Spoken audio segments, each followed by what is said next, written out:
అదే RTV app వార్తల్ని క్షణాల్లో చదివే అవకాశం ఉంటుంది. ఒక న్యూస్ పేపర్, ఒక టెలివిజన్ ఛానల్ మీ చేతుల్లో ఎప్పుడు ఉంటాయి. ఎప్పటి నుంచో రగులుతున్న సమస్య ఇది ఏ కొత్త సమస్య కానే కాదు. నాకు తెలిసిన మట్టుకి నా స్వర్గీయ తండ్రి ఉన్నప్పటి నుంచి కూడా ఉంది ఈ దిస్. ఇప్పుడు భక్తులు దేవుడికి ఇచ్చిన ఆస్తులు ఇవి. సో ఎలిమెంట్ ఆఫ్ ఫెయిర్నెస్ ఉంటే ఆ ఎలిమెంట్ ఆఫ్ ఫెయిర్నెస్ కోసమే మనం అంటున్నాం. ఆ ఎలిమెంట్ ఆఫ్ ఫెయిర్నెస్ వస్తే మీకు సొల్యూషన్ వస్తుంది. ఇప్పుడు దాతలు ఇచ్చిన దాతరికంని మనం ఇంకొకరికి దాతరికం చేయడం అది తప్పు అంటాను నేను. మనకి ఎలిమెంట్ ఆఫ్ ఫెయిర్నెస్ ఉండి ముందు వెళ్తే ఎంత జటిలమైన సమస్యకైనా పరిష్కారం ఉంది. మనకి చర్చ చేస్తే ఏదైనా సొల్యూషన్ వస్తుంది. చర్చ చేయకుండా వెళ్తూ ఉంటే ఇదే సమస్యలుగా నడుస్తూ ఉంటాయి. సమయం వెళ్తూ వెళ్తూ ఇంకా జటిలం అవుతూ ఉంటుంది ఒక సమస్య.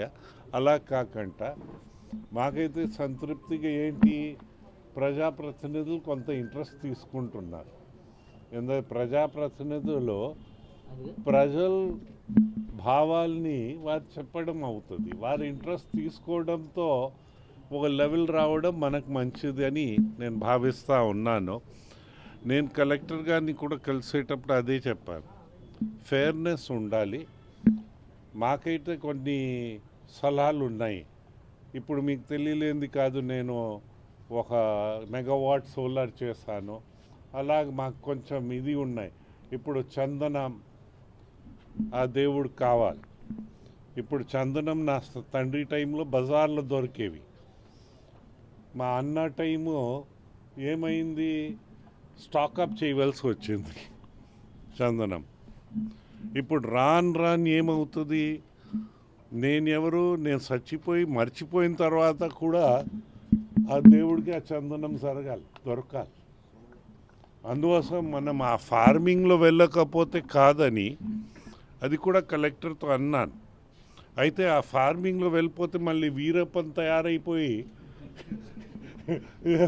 ఏదో ఇది చేస్తే మనకి ఇబ్బంది. సో అలాగే సేఫ్ గార్డ్స్ లాగే తీసుకుంటూ మనం ఎలా చేయగలుగుతాము అని. ఎందుకంటే ఇప్పుడు ఫార్మింగ్ చేస్తే అదంతా ఈక్వల్ అవుతే నీట్గా చేయగలిగితే మనకి 30 సంవత్సరాలు 25-30 సంవత్సరాలు పడుతుంది. ఇప్పుడు మనకి ఎట్లా ఉంది అంటే ప్రజలు ఎట్లా నిర్ణయం తీసుకుంటారో దాన్ని బట్టి చాలా ఉంటుంది. గతంలో మనకి ఆవులకి దాక్షిణం లేకంటే కసాయివాడి కూడా హృదయం ఉంటుంది. వాడిని మేత పెట్టకంట సంరక్షణ తీసేసి నిర్బంధించి ఆకలితో చంపడం మనం అందరు చూసాం. హారిఫై అయింది. ఇది సంరక్షణ చేయవలసిన వాళ్ళు అలాగ వెళ్ళి స్టేట్మెంట్లో ఎందుకు చేస్తున్నాం అంటే డబ్బు లేదట. అంటే డబ్బు లేదంటే ఏ భక్తుడైనా నమ్ముతారా? హుండీలో 1 పైసా పడకపోయినా ఆ దేవస్థానానికి 28 కోట్ల రూపాయలు ప్రతి సంవత్సరం వస్తుంది. ఆ భక్తులు ఇచ్చిన ఆ కార్పస్ అలాగుంది. మీకు మింగడానికి చాలటం లేదని గోల్పై పడటం, ఇది మనకి చాలా ప్రాబ్లమ్స్. ఎంతవరకు వెళ్ళిపోయిందంటే ఇప్పుడు నెయ్యి ఎలా తయారవుతుందని, జంతు కొవ్వుతో తయారవుతుందని అలాగ ప్రభుత్వాలు తయారైపోతే, అలాగ డిపార్ట్మెంట్లు అన్నీ తయారైపోతే, నా దగ్గరే 2 టెంపుల్స్ ధ్వంసం చేశారు. పాపం మనం ఏదో చరిత్రలో విన్నాం, బాబర్ గారు ధ్వంసం చేశారని. సో అలాంటి దుర్మార్గు ప్రభుత్వాల్ని ఎదిరించవలసి వచ్చింది. ఇప్పుడు కూడా కేసులు ఉన్నాయి, అది వేరే కథ.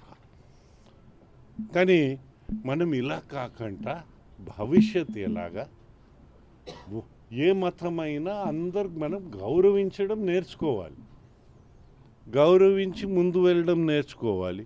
మన అహంలు పెంచుతా పోతుంటే ఇది మనకు పెద్ద సమస్యగా తయారవుతుంది.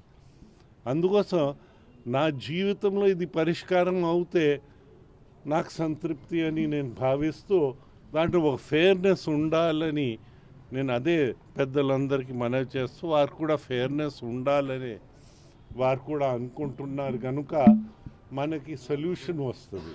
అయితే సొల్యూషను కొంచెం తొందరగా వస్తే మన జీవిత కాలాల్లో అయిపోతే మాకు సంతృప్తి. మరిన్ని వీడియోస్ కోసం ఛానల్ ని సబ్స్క్రైబ్ చేయండి. లేటెస్ట్ అప్డేట్స్ కోసం వాట్సాప్ ఛానల్ ని ఫాలో అవ్వండి. అండ్ లింక్ డిస్క్రిప్షన్ లో ఉంది.